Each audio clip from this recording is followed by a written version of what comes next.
వదిలేయండి. ಮಿಕ್ಕಿದನ್ನೆಲ್ಲ ಸಂಹಾರ ಮಾಡಿ. ఈ మీకు ఉండేదంతా సంహారం చేయండి. ಚಿಕ್ಕವರು ದೊಡ್ಡವರು ಯಾರನ್ನು ನೋಡಬೇಡಿ, చిన్నవాళ్ళు పెద్దవాళ్ళు ఎవరిని చూడకండి, ಎಲ್ಲರನ್ನು ಸರ್ವನಾಶ ಮಾಡಿ. అందరిని సర్వనాశనం ಇವತ್ತು చేయండి. ನನ್ನ ಸಹೋದರ ಸಹೋದರಿ, ఈ రోజు సహోదర ಪಕ್ಕದಲ್ಲಿ సహోదరులారా, ತಟ್ಟಿ ಹೇಳು, పక్కలో ಯೇಸು ರಕ್ತ ನಿನ್ನ ಮೇಲೆ ಇದೆಯಾ? యేసు రక్తం నీలో ఉందా? ಯೇಸು ರಕ್ತ ನಿನ್ನ ಕುಟುಂಬದ ಮೇಲೆ ಇದೆಯಾ? యేసు రక్తం నీ ಯೇಸು కుటుంబం పైన ರಕ್ತ ఉందా? ನಿನ್ನ ಮಕ್ಕಳ ಮೇಲೆ ಇದೆಯಾ? యేసు రక్తం నీ ಆ పిల్లల పైన ఉందా? ಸಂಗಾರ ದೂತನಿಗೆ ತಪ್ಪಿಸುವಂತದಾಗಿದೆ.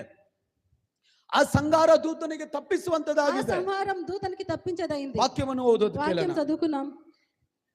ಯೆಹೋವನು ಐಗುಪ್ತರನ್ನು ಹತಮಾಡುವುದಕ್ಕೆ ದೇಶದ ನಡುವೆ ಹಾದು ಹೋಗುವಾಗ ನಿಮ್ಮ ನಿಮ್ಮ ಮನೆ ಬಾಗಲಿನ ಮೇಲಣ ಪಟ್ಟಿಯಲ್ಲಿಯೂ 2 ನಿಲುವು ಕಂಬಗಳಲ್ಲಿಯೂ ಆ ರಕ್ತವನ್ನು ಕಂಡು ಮುಂದಕ್ಕೆ ದಾಟಿ ಹೋಗುವನು.